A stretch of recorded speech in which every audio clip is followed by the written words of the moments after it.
नमस्कार, मी अविनाश जाधव, मनसे ठाणे पालघर जिल्हा अध्यक्ष।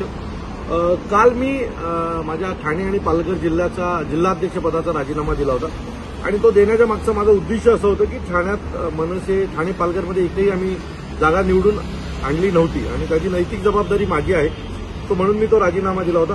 माझ्याकडे पक्षात 3 पद आहेत। एक पक्षाचं नेतेपद आहे, दुसरं नाविक सेनेचं अध्यक्षपद आहे आणि तिसरं जिल्हाध्यक्षपद, अशी 3 पदं होती। सो त्यातल्या एका पदाचा मी राजीनामा दिला होता आणि उर्वरित मी पक्षाचा नेता होतोच, तो मी नेता म्हणून देखील काम करू शकत होतो।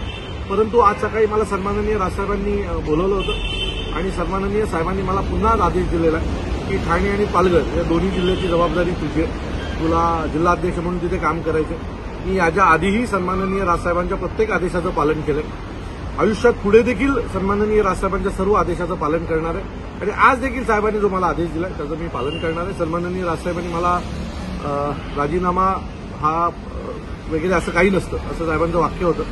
काम करत राहायचं असतं, यश जेव्हा मिळेल तेव्हा मिळेल। सो मी साहेबांच्या आदेशाचं पूर्ण पालन करून आजपासून पुन्हा ठाणे आणि पालघर या दोन्ही जिल्ह्यांमध्ये महाराष्ट्र नवनिर्माण सेना पूर्ण ताकदीने वाढवणार। आणि आणखी एक गोष्ट मी नेहमी सांगतो लोकांना, मला अनेक लोक फोन करतात आणि मला सांगतात की आमच्याकडे त्या वेळेला माझं एक वाक्य असतं की माझ्या रक्तात राज ठाकरे, सो माझ्या रक्तात राज ठाकरे, त्यामुळे कुठल्या जिल्हाध्यक्षपद गेल्याने माझी साहेबांवरची निष्ठा कमी होणार नव्हती किंवा साहेबांवरचं प्रेम कमी होणार नव्हतं।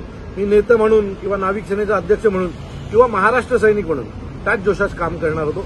पण आज पुन्हा एकदा सन्माननीय राजसाहेबांनी मला माझ्यावर विश्वास ठेवलेला आहे आणि पुन्हा एकदा मला जिल्हाध्यक्ष म्हणून काम पाहायला सांगितलं आहे। सो पूर्ण ताकदीने लढणार, सन्माननीय राजसाहेबांसाठी महाराष्ट्रभर फिरणार आणि त्याच्यासोबत महाराष्ट्र नवनिर्माण सेना पक्ष वाढवण्यासाठी ज्या काही गोष्टी कराव्या लागणार त्या करणार।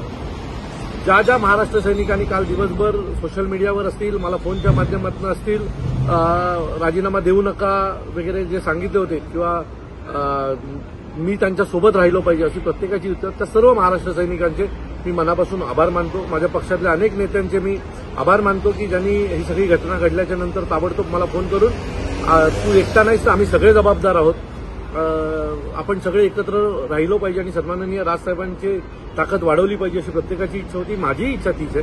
सो मी आजपासून पुन्हा जिल्हाध्यक्ष म्हणून काम करणार आहे, साहेबांच्या आदेशाचं पालन करणार आहे। लवकरच भेटू, तुर्तास थांबतो। जय हिंद, जय महाराष्ट्र।